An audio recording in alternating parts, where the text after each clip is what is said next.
ఇక మెగా పర్యాటకం infra, irrigation, power, EV నుంచి టూరిజం రంగంలోకి ఎంట్రీ ఇచ్చింది. ఇక అనంతగిరిలో వెల్నెస్ రీట్రీట్ సెంటర్ ఏర్పాటుకు సర్కార్తో మెగా కంపెనీ ఒప్పందం. రాబోయే రోజుల్లో 1021 కోట్ల భారీ పెట్టుబడులు. వెల్నెస్ డెస్టినేషన్గా హైదరాబాద్ను తీర్చిదిద్దే లక్ష్యంతో తొలి అడుగు. అంతర్జాతీయ ప్రమాణాలతో కూడిన లగ్జరీ విల్లాలు, నేచర్ థెరపీ సెంటర్లు, కేరళ ఆయుర్వేద మసాజులు, యోగా వేదికలు, దాంతోపాటు ప్రపంచ స్పా కేంద్రాలు. మెగా కంపెనీకి 81 ఎకరాల భూమిని 66 ఏళ్ల పాటు లీజుకి ఇస్తూ ప్రత్యేక జీవో ఇచ్చింది. ప్రాజెక్టు ప్రోత్సాహానికి సర్కారు తరపున రాయితీలు, పలు కండిషన్లు అంటూ చూస్తున్నాం. సో ఇది మెగా కంపెనీ. ఈ కాళేశ్వరం లాంటి పెద్ద పెద్ద ఇరిగేషన్ ప్రాజెక్టులు కట్టిన మెగా కంపెనీ. అదేవిధంగా టన్నెల్స్, పవర్ ప్లాంట్లు మరియు రోడ్లు, పెద్ద పెద్ద రహదారులు, ఇవన్నీ కూడా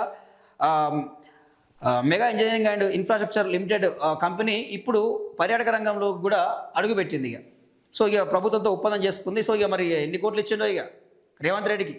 మరి రేవంత్ రెడ్డి నీకు ఎన్ని కోట్లు ముట్టినట్టు, ఎన్ని కోట్లు అప్ప చెప్పినావు? ఇక మెగా నుంచి తీసుకున్నాడు. సో 66 ఏళ్ల పాటు లీజుకి ఇచ్చినట్టు. ఇంక 60 ఏళ్ళు కాకపోతే ఇంకో 33 ఏళ్ళు కూడా ఇస్తట్టు ఆ జీవోలు ఇచ్చినట్టు. ఇక అంటే మొత్తం మీద ఒక 90 ఏళ్ళు లీజుకి ఇక 81 ఎకరాల భూమిని. సో దాని మీద అనంతగిరి హిల్స్ మీద వ్యాపారం మొదలు పెడుతుంది. ఇక సో మరి ఇదేందండి, ప్రపంచ స్థాయి స్పా కేంద్రాలు అంటే ఏందండి? ఇప్పుడు అక్కడ ప్లేస్లో ఈ స్పా కేంద్రాలకు ఇవన్నీ ఏంది తెలియదా అంటే? ఈ స్పా కేంద్రాలు ఏం చేస్తాయి ఏందని చెప్పి దాని పేరు చెప్పుకొని మొత్తం కూడా వాళ్ళు చేసే పనులు వేరే ఉంటాయి. సో ఇలాంటివి ఉండొద్దు. ఇక